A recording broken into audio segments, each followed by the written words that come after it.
Very few players are as natural at stroke making and a big match winner like Yuvraj Singh. These are the exact words of the West Indies legend Brian Lara when asked about the career of Yuvraj Singh. The career that started as perfect as it can, yet to come to a bittersweet ending. In this video, we will see the entire career history of Yuvraj Singh. This is WCA. Cue the intro. Remember the name by the barest of margins. Kohli goes down the ground. Kohli goes out of the ground. Dhoni finishes off in style. I do not believe what I've just seen. Born on December 12, 1981 in Chandigarh, Yuvraj Singh was born as the son of the first-class cricketer Yuvraj Singh. He showed great potential in his early cricketing years, and at just 13 years of age, he made his under-16 debut for Punjab, and in 1997, he made his debut in the Ranji Trophy at just 16 years of age. After that, he soon played in the Cooch Behar Trophy, skipped to 1999, and in the match between Punjab under-90s and Bihar under-90s, Yuvraj Singh went on to score 358 runs in that match. Why was this important? Because this was the match that was mentioned in the movie MS Dhoni The Untold Story. So yeah, if you ever were wondering if Yuvraj Singh actually scored 358 as mentioned in the movie, then yes, of course, in fact, he did. A big breakthrough for his career came in the year 2000, where he was selected for the Under-19 Cricket World Cup, where he scored 203 runs and picked up 12 wickets in the entirety of the tournament, which helped India win the first ever Under-19 Cricket World Cup in their history, and Yuvraj Singh was named the player of the tournament in the 2000s Under-19 Cricket World Cup. This created a huge buzz for Yuvraj Singh, and not long after, he was also selected for the Knockout Trophy, aka the Champions Trophy, to represent India at the true international stage. This is where his career truly begins. Most people think that Yuvraj Singh made his international debut against Australia, but no, it was actually against Kenya. It's just that he never got the chance to bat in that particular game because India chased down the target with 8 wickets to spare. But his batting debut came in the quarterfinal one against the mighty Australia, where when India was really behind at 90 for 3, Yuvraj Singh stepped up and delivered a match-winning innings of 84 runs, as India would go on to defeat Australia and Yuvraj Singh would be crowned the player of the match in his literal debut. Though India would go on to lose the final in the crunch game, Yuvraj Singh was the standout performer in that tournament for India. And after a year in 2002, in the famous NatWest One-Day Series decider, Yuvraj Singh would go on to score 69 runs, stitching a 121-run partnership with his under-19 captain Mohammad Kaif, saving India from a potential collapse from 146 for 5 to 267 for 5. As India would register the win in the last over of the game and the series, as Yuvraj Singh established himself as a reliable middle-order batsman. But in the year 2003, Yuvraj Singh would take a hit in his career, as in the 2003 Cricket World Cup, he would only go on to score 142 runs and an average of 20 with only 1 wicket in the 11 games he played in the entirety of the tournament. This was seen more as a learning curve for Yuvraj Singh, as from 2004 to 2006, he would go on to play some of his most iconic knocks in his career, such as his first Test century against Pakistan in Lahore, and in 2007, his career would be totally changed. In the 2007 One-Day World Cup, India were placed in the group stage with Bermuda, Sri Lanka and Bangladesh. Many, and I mean almost 99% of people expected India and Sri Lanka to be the two teams to qualify for the Super 8. I mean, obviously, right?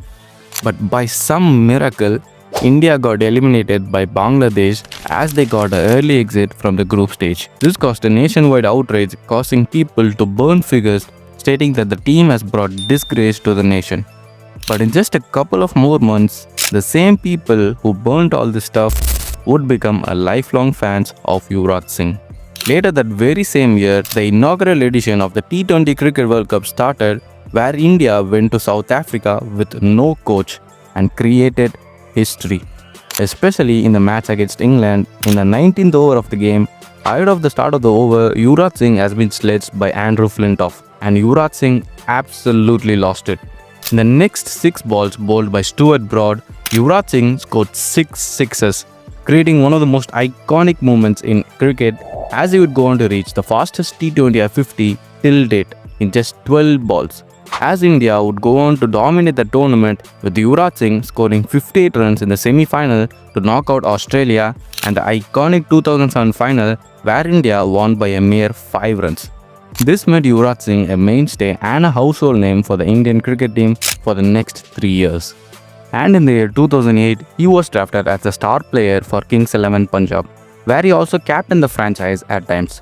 But in 2009, due to inconsistent performance, Yuvraj Singh was dropped from red ball and only featured on white ball cricket. As in the 2009 edition of the T20 World Cup, he scored 153 runs in just 5 matches with an average of 38 and a strike rate of 154. But in the following year's edition of the T20 World Cup, in 2010, Yuvraj Singh only scored 70 runs in 4 matches, as India exited from the World Cup in both the tournament in the group stages itself. But the main goal has always remained the 2011 One-Day Cricket World Cup. In preparation to the biggest cricketing tournament of his entire career, he played one-day bilaterals against top nations such as England, Australia and West Indies. And once the Cricket World Cup started, he delivered one of the greatest performances in a Cricket World Cup. With contributions in almost every match with either the bat or the ball, Yuvraj Singh went on to score 362 runs at an average of 90, also taking 15 wickets at an economy of just 5. He was crowned the player of the tournament in the 2011 Cricket World Cup, but he wouldn't even imagine in his wildest nightmares that this would be the last time he would ever play a Cricket World Cup game. After the 2011 Cricket World Cup concluded, Yuvraj Singh noticed he had persistent lung issues and fatigue. Notably, he puked blood during one of the Cricket World Cup matches between the West Indies and India. And in June of 2011, he would be diagnosed with a rare type of testicular cancer and a tumor. He started his treatment soon after, as the entire cricketing world, from his teammates, fans, staff to even the rivals, sending their well wishes to him. Unfortunately, he beat the cancer and removed the tumor. And just 1.5 years after his departure, Yuvraj Singh returned to cricket in December of 2012. But disaster struck again. As Yuvraj Singh's name would not be in the 15-man squad for the Champions Trophy 2013 squad, as selectors preferred players like Dinesh Karthik due to their current form. He would make his comeback in the 2014 T20 Cricket World Cup, but it would turn out to be much more of a disaster for him than one can expect, as he would only score 100 runs in 6 matches at a strike rate of 95. And the worst part of this entire tournament came in the final. I felt like a culprit and a villain after that knock. This was Yuvraj Singh's exact words after being asked about this performance in the 2014 final, as he would only go on to score 11 runs of the 21 deliveries he faced, marking one of the worst international T20 innings of all time, that too on a final. And to add another nail in the coffin, after not being part of the one-day squad since 2013, Yuvraj Singh would also not be picked for the 2015 Cricket World Cup. This caused a huge but understandable uproar in Indian cricket, and Yuvraj Singh has since clarified that he has nothing held against the management or MS Dhoni, and also at this time Yuvraj Singh was the highest sole IPL player of all time, but his performance was far from that. Check out this video for more details on the IPL. In 2016, he would go on to win the IPL for the first time in his career with Sunrisers Hyderabad, and in international cricket in 2016 T20 World Cup, his performances grew shallow as it gets. And in 2017, even though he played some solid knocks occasionally, he would eventually be dropped from both one-day and T20s by the end of the year. And in 2018 IPL auction, he would go unsold for the first time in his IPL career and only be picked in the accelerated auction by Punjab for his base price of 1 crore, where in the 6 games he played in 2018, he would only go on to score 64 runs. And in IPL 2019, he would be sold at his base price for just 2 crores, being picked by Mumbai Indians this time, and in the 4 games he played, he only scored 98 runs.